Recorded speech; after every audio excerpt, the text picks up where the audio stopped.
بسم اللہ الرحمن الرحیم۔ دعا کے دوران یہ دو غلطیاں کبھی نہ کرنا، ورنہ نہ تو کوئی دعا قبول ہوگی اور نہ ہی کوئی وظیفہ قبول ہوگا۔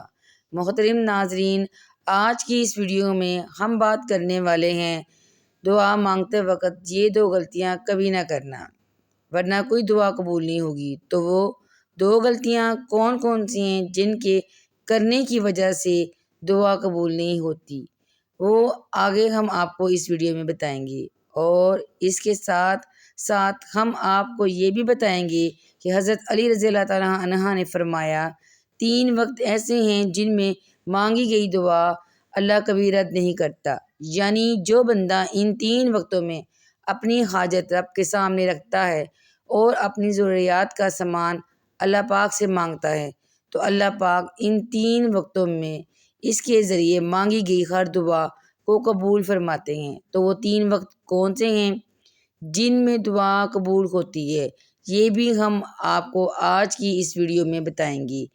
تو بہت ہی پیاری ویڈیو ہونے والی ہے، آپ لوگوں سے گزارش ہے کہ آپ لوگ اس ویڈیو کو آخر تک ضرور دیکھیے۔ تو آئیں شروع کرتے ہیں۔ وہ دو غلطیاں جن کے کرنے سے دعا قبول نہیں ہوتی، وہ دو کام کون کون سے ہیں، آئیں ہم آپ کو بتاتے ہیں۔ ناظرین، دعا کے بارے میں آتا ہے کہ دعا کرنا بھی ایک عبادت ہے، دعا کے بغیر عبادت کا مزہ نہیں ہوتا۔ جو بندہ دعا نہیں کرتا اس کے دل کو سکون نہیں ملتا۔ دعا کے اندر اللہ پاک نے سکون رکھا ہے۔ لوگ دعائیں تو بہت مانگتے ہیں لیکن دعا کے اندر غلطیاں بھی کرتے ہیں جن کی وجہ سے ہماری دعائیں قبول نہیں ہوتی۔ پھر ہم اللہ پاک سے شکایت کرتے ہیں، لوگوں سے شکایت کرتے ہیں کہ ہماری دعا قبول نہیں ہوتی۔ دو ایسی غلطیاں جو اکثر ہم دعاؤں میں کرتے ہیں، لیکن ہم اپنے گناہ معاف نہیں کرواتے۔ ہمارے گناہ اتنے زیادہ ہوتے ہیں کہ دعا کے اندر قبولیت میں وہ رکاوٹ بنتے ہیں۔ جیسے کوئی بندہ اللہ پاک کی نافرمانی کرتا ہے اور اس کے بعد توبہ کیے بغیر دعا کرتا ہے تو اس کی دعا قبول نہیں ہوگی، کیونکہ دعا کے آگے گناہ آ جاتے ہیں۔ اسی لیے جب بھی گناہ کریں تو اللہ پاک سے معافی مانگ لیں۔ ایک اللہ کے ولی سے پوچھا گیا کہ ہماری دعائیں قبول کیوں نہیں ہوتی، تو انہوں نے کہا کہ گناہوں کی وجہ سے ہماری دعائیں قبول نہیں ہوتی۔ اور دوسری غلطی جس کی وجہ سے ہماری دعائیں قبول نہیں ہوتی، وجہ یہ ہے تو 2-4 مرتبہ، زیادہ سے زیادہ 10 مرتبہ مانگ کر مایوس ہو جاتے ہیں، یعنی کہ امید چھوڑ دیتے ہیں، نا امید ہو جاتے ہیں۔ انسان یہ سوچنے لگتا ہے کہ میری دعائیں قبول ہی نہیں ہو رہی تو مانگنے کا کیا فائدہ، لیکن انسان یہ نہیں سوچتا کہ ہو سکتا ہے اس میں اللہ پاک کی کوئی نہ کوئی حکمت ہو۔ نبی کریم صلی اللہ علیہ وآلہ وسلم نے ارشاد فرمایا کہ بندے کی دعا اس وقت تک قبول نہیں کی جاتی جب تک وہ دعا میں جلدی نہ کرے۔ جیسے ہی بندہ دعا کرنے کے بعد جلدی کرے گا، صبر نہیں رکھے گا تو اس کی دعا قبول نہیں ہوگی۔ تو دعا کے بعد صبر رکھنا بہت ضروری ہے، تبھی ہماری دعائیں قبولیت کو پہنچیں گی۔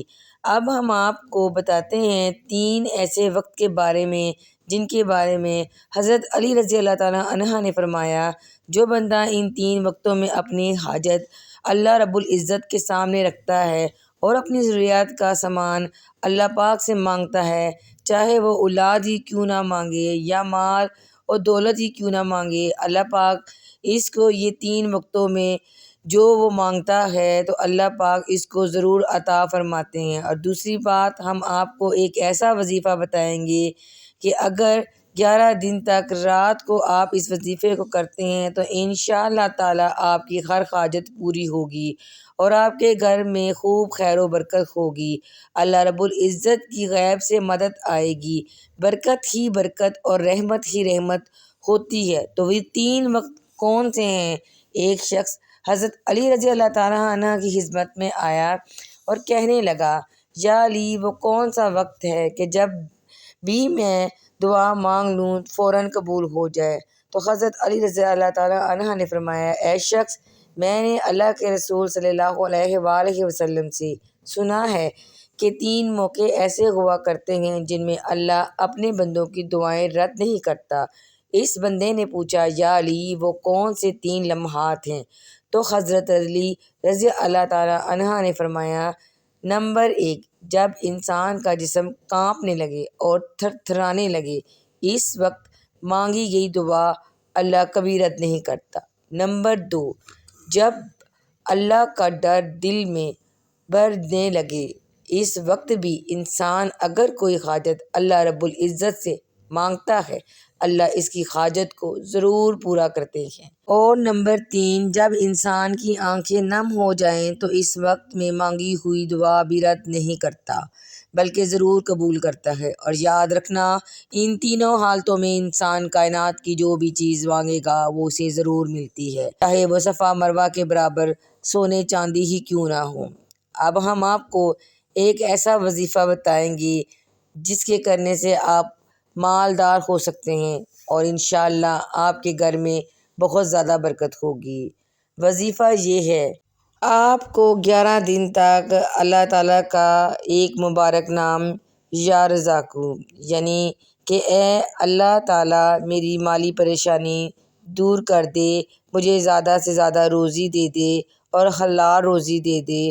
تو یہ وظیفہ کرنے کے لیے آپ کو رات سونے سے پہلے وضو کرنا ہے۔ وضو کرنے کے بعد آپ بستر پر بیٹھیں تو آپ دہنی کروٹ لیٹیں، اور اس کے بعد لیٹنے کے بعد آپ کو اپنی حاجت دل میں رکھ کر یا رزاقو یا رزاقو یا رزاقو کا 101 مرتبہ ورد کرنا ہے اور 11 دن تک اسی طرح پڑھنا ہے۔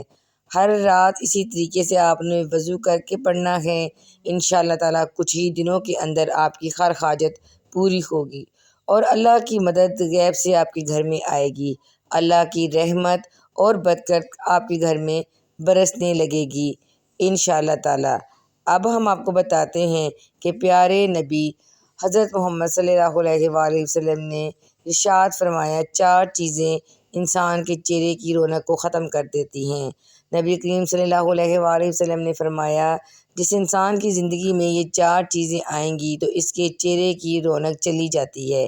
تو پیارے رسول صلی اللہ علیہ وآلہ وسلم نے ان 4 چیزوں کے بارے میں بتایا ہے، وہ ہم آپ کو بتائیں گے جس کا کرنے سے آپ کا چہرہ بے رونق ہو جاتا ہے، اس کی زندگی سے خوشیاں جاتی رہتی ہیں۔ تو جیسا کہ آج کل کے دور میں چل رہا ہے کہ ہر انسان اپنے چہرے کی خوبصورتی کو بڑھانا چاہتا ہے اور بے سکونی سے نجات پانا چاہتا ہے، کیونکہ وہ باتیں آپ کو بتائی جائیں گی کہ جن کے آپ پرہیز کر لیں، جن چیزوں سے آپ پرہیز کر لیں تو آپ کا چہرہ بھی رونق دار ہو جائے گا، یعنی آپ کے چہرے پر رونق آ جائے گی، خوبصورتی آ جائے گی، نور آ جائے گا اور آپ کو خوشیاں ہی خوشیاں ملنی شروع ہو جائیں گی۔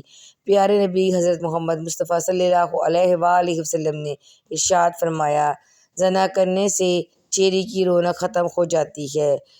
عزت نہیں کرنا، یعنی جو انسان عزت نہیں کرتا اس کی خوشیاں جاتی رہتی ہیں۔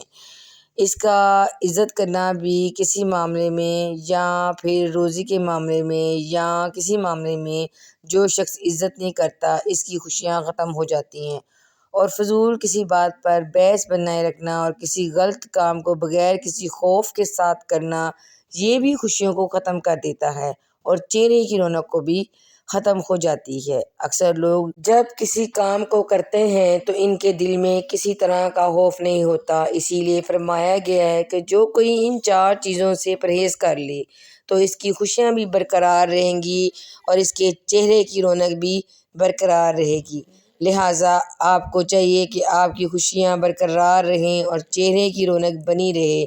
تو آپ کسی کے ساتھ بھی جھوٹ نہ بولیں، وفاداری قائم رکھیں، کبھی زندگی میں کسی سے ظلم نہ کریں اور حرام کام نہ کریں۔ اگر ایسا ہوا تو آپ کے چہرے کی رونق بھی جاتی رہے گی اور خوشیاں بھی جاتی رہیں گی۔ اس کے ساتھ ساتھ ہم آپ کو ایک چھوٹا سا عمل بتانے جا رہے ہیں۔ جن لوگوں کے چہرے کی رونق ختم ہو چکی ہے، چہرے پر داغ دھبے آ چکے ہیں اور دیکھنے والوں کو ان کا چہرہ عجیب سا محسوس ہوتا ہے، تو اس کے لیے ہم آپ کو آج ایک عمل بتانے جا رہے ہیں، یعنی آپ کو کرنا کیا ہے، آپ کو ایک گلاس پانی لینا ہے اور اس میں 7 مرتبہ سورہ فاتحہ یعنی الحمد شریف پڑھنا ہے۔ 7 مرتبہ سورہ فاتحہ پڑھنے کے بعد آپ کو اس پانی پر پھونک مار دینی ہے اور اس پانی کو پی لینا ہے۔ انشاءاللہ آپ کے چہرے پر رونق آ جائے گی اور خوشیاں بھی آ جائیں گی۔ یہ عمل آپ کو پاک اور صاف حالت میں کرنا ہے، یعنی جو مرد اور عورت یہ عمل کرنا چاہتے ہیں تو پہلے پاک صاف باوضو ہو جائیں، اس کے بعد ہی یہ عمل کریں۔ اس طرح کرنے سے چہرے کی رونق بھی برقرار رہے گی۔ حضرت علی رضی اللہ تعالیٰ عنہ نے فرمایا، جب تمہارے جسم میں یہ ایک نشانی دکھنے لگے تو سمجھ لو کوئی آپ کے لیے دعا کر رہا ہے۔ تو حضرت محمد صلی اللہ علیہ وآلہ وسلم نے فرمایا، پیٹھ پیچھے مسلمان بھائی کی دعا قبول ہوتی ہے، اس کے پاس ایک فرشتہ ہو دعا کرنے والے کے سر سے قریب مقرر ہوتا ہے۔ جب کوئی کسی مسلمان بھائی کے لیے دعا کرتا ہے تو فرشتہ اس پر آمین کہتا ہے اور یہ کہتا ہے کہ مسلمان کے حق میں تو نے یہ دعا دی ہے، وہ تیرے لیے بھی اس جیسی نعمتیں اور خوشخبریاں ہیں۔ ہمارے نبی حضرت محمد صلی اللہ علیہ وآلہ وسلم نے فرمایا، اللہ تعالیٰ فرماتا ہے پہلے تجھ سے شروع کروں گا، یعنی جو تم دعائیں دوسروں کے لیے مانگ رہے ہو وہ سب دعائیں میں پہلے تمہارے حق میں قبول کروں گا، پہلے تمہیں ہی دوں گا، پہلے تمہیں ہی عطا کروں گا۔ سب سے زیادہ قبول ہونے والی دعائیں کون سی ہیں؟ یاد رہیں کہ نبی کریم صلی اللہ علیہ وآلہ وسلم نے فرمایا 5 دعائیں ضرور قبول کی جاتی ہیں۔ پہلے نمبر پر مظلوم کی دعا، دوسرے نمبر پر حاجی کی دعا، تیسرے نمبر پر مریض کی دعا، چوتھے نمبر پر مجاہد کی دعا، 5ویں نمبر پر ایک مسلمان کی دوسرے مسلمان کے بھائی کے لیے مانگی گئی دعا جو کہ اس کی غیر موجودگی میں کی جاتی ہے۔ ناظرین، صرف وہ لوگ مقدر والے ہوتے ہیں، ایک وہ جنہیں وفادار دوست ملتا ہے، دوسرا وہ جس کے ساتھ ماں کی دعا ہوتی ہے۔ حضرت علی رضی اللہ تعالیٰ عنہ فرماتے ہیں، جب تم بغیر کسی وجہ کے خوشی محسوس کرنے لگو تو یقین کر لو کہ کوئی نہ کوئی کہیں نہ کہیں آپ کے لیے دعا ضرور کر رہا ہے۔ 2 گناہ جن کی وجہ سے زندگی بھر کی نیکیاں ختم ہو جاتی ہیں۔ نمبر 1، دوستو، اللہ کا ایک نیک بندہ جس نے اپنی زندگی کے 70 سال اللہ کی عبادت میں گزارے، اس کے بعد اس کا انتقال ہو گیا تو وہ ایک مرید کے خواب میں آئے۔ مرید نے پوچھا، حضرت کیا حال ہے؟ آپ نے فرمایا کہ کچھ نہیں، بس ابھی تک بخشش نہیں ہوئی۔ مرید نے کہا، حضرت آپ نے تو 70 سال اللہ کی عبادت کی ہے، پھر آپ کی بخشش کیوں نہیں ہوئی؟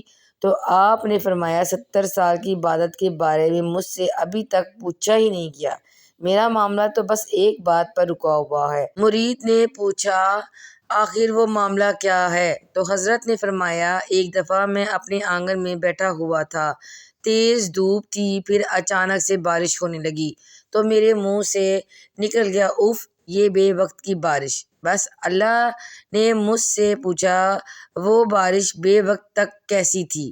اسے ثابت کر کے دکھاؤ، کیونکہ اللہ کے یہاں ہر چیز کا ایک وقت مقرر ہے۔ اب میں اسے بے وقت تک کیسے ثابت کروں؟ بس اسی ایک گناہ کی وجہ سے ایک شخص کی بخشش نہیں ہوئی۔ یہ تیز دھوپ، یہ تیز سردی، یہ تیز بارش، بے وقت بارش کا ہونا، یہ سب اللہ کی مرضی ہے۔ کب کیا کرنا ہے اور کیسے کرنا ہے، اللہ کے یہاں سب طے ہے۔ اس لیے ان کاموں میں اپنی کم عقلی نہ لگائیں، اپنی زبان سے ایسے الفاظ کبھی نہ نکالیں جو اس کی شان کے خلاف ہوں۔ گناہ نمبر 2، دوستو، حضور کریم صلی اللہ علیہ وآلہ وسلم فرماتے ہیں کہ کل جب قیامت کا دن ہوگا اور ایک بندے کو اللہ کی بارگاہ میں حاضر کیا جائے گا، اس بندے کے اعمال نامہ میں ہر طرح کی نیکی موجود ہوگی، اس کے پاس پہاڑ جیسیاں نیکیاں ہوں گی اور اس نیکیوں کو دیکھ کر اہل محشر والے بھی حیران ہوں گے، یعنی کہ اس کے پاس اتنی ساری نیکیاں ہوں گی، اس کے بعد اس بندے کی تمام نیکیوں کو میزان یعنی ترازو میں رکھا جائے گا، اس کی نیکیوں کا پلڑا بھاری ہو جائے گا، اس کے گناہوں کا پلڑا ہلکا ہو جائے گا۔ وہ بندہ یقین کرے گا کہ اب تو جنت میں جانے والا ہوں، اب اس کے بعد اس کے گناہوں والے پلڑے میں کاغذ کا ایک چھوٹا سا ٹکڑا ڈال دیا جائے گا تو اس کے گناہوں والا پلڑا بھاری ہو جائے گا، یعنی اس کا ایک کاغذ کے ٹکڑے کی وجہ سے تمام عمر کی نیکیاں ہلکی ہو جائیں گی۔ اس کے بعد اللہ کی طرف سے فرشتوں کو حکم دیا جائے گا کہ اس کو پکڑو اور اسے گھسیٹ کر جہنم میں ڈال دو۔ وہ بندہ حیران ہو جائے گا اور سوچنے لگے گا کہ میں نے تو عمر بھر اللہ کی عبادت کی، آخر مجھ سے ایسا کون سا گناہ ہو گیا جو اس کاغذ کے ٹکڑے میں ہے، جس کی وجہ سے میرے گناہوں کا پلڑا بھاری ہو گیا ہے۔ جب فرشتے اس کو بندے کو گھسیٹتے ہوئے جہنم کی طرف لے جا رہے ہوں گے تو وہ بندہ کہے گا کہ میں جہنم میں تو جا رہا ہوں، لیکن مجھے یہ تو بتایا جائے کہ آخر اس کاغذ کے ٹکڑے میں ایسا کون سا گناہ لکھا ہوا ہے جس نے میری عمر بھر کی نیکیوں کو ختم کر دیا۔ تو اللہ نے پاک فرمائے گا کہ اے میرے بندے، تو نے ایک مرتبہ اپنی والدہ سے چلا کر بات کی تھی، صرف ایک مرتبہ چلا کر بات کرنے کا گناہ اس کاغذ کے ٹکڑے میں لکھا ہوا ہے، جس کی وجہ سے میری تمام نیکیاں ہلکی ہو گئی ہیں۔ اللہ اکبر! ذرا سوچو، ماں باپ سے صرف ایک بار بات چلا کر کرنے کا اتنا گناہ ہے، تو جو لوگ ماں باپ کو اہمیت نہیں دیتے، عزت نہیں دیتے، ایسے لوگوں کے ساتھ کیا ہونے والا ہے۔ اسی لیے آپ اگر کامیاب ہونا چاہتے ہیں تو ماں باپ کی خدمت کریں اور ہمیشہ انہیں خوش رکھیں۔ دعا ہے کہ اللہ تعالیٰ ہم سب کو ماں باپ کی خدمت کرنے کی توفیق عطا فرمائے اور ان کا ادب و احترام کرنے کی توفیق عطا فرمائے اور ہمیں 5 وقت نماز ادا کرنے کی توفیق عطا فرمائے۔ آمین ثم آمین۔ ناظرین، کمنٹس باکس میں اللہ تعالیٰ کے 99 ناموں میں سے ایک نام ضرور ٹائپ کریں۔ اللہ تعالیٰ ہم سب کا حامی و ناصر ہو۔ اللہ حافظ۔